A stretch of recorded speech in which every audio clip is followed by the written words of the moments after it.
आम इंतखाबात से कबल सियासी जमातों की जानिब से अवामी इज्तिमात का सिलसिला जारी है। MKM पाकिस्तान आज कराची के बाग जिना में सियासी कुव्वत का मुजाहरा करेगी। जलसे की तैयारियों के हवाले से जानते हैं डॉन न्यूज़ के नुमाइंदे बिलाल खान से। बिलाल, तैयारियां कैसी हैं? कब तक जलसा शुरू होने का इम्कान है?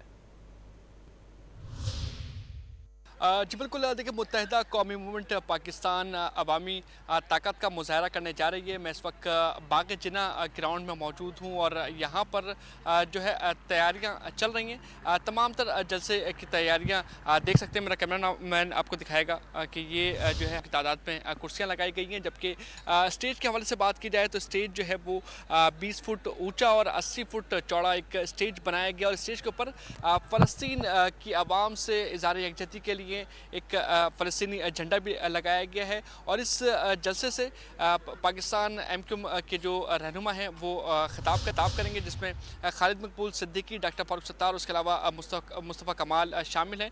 इस हवाले से जो जलसा है वो 5 बजे शुरू होगा, जबकि मुख्तलिफ मकामात पर कुछ दिनों से मुत्तहिदा कौमी मूवमेंट की जानिब से इस्तक़बालिया कैंप लगाए गए थे, जहाँ पर जो है तकरीबन 18 से ज़ायद जो है वो कैंप्स मौजूद थे, जहाँ पर रैलियों की शक्ल में जो है कारकुनान पहुंचेंगे और कारकुनान पहुंचने के बाद इस मकाम पर आएंगे और यहाँ पर एक जलसे का जो है आगाज़ किया जाएगा। जी, बहुत शुक्रिया मोहम्मद बिलाल खान, हमें अपडेट कर रहे थे।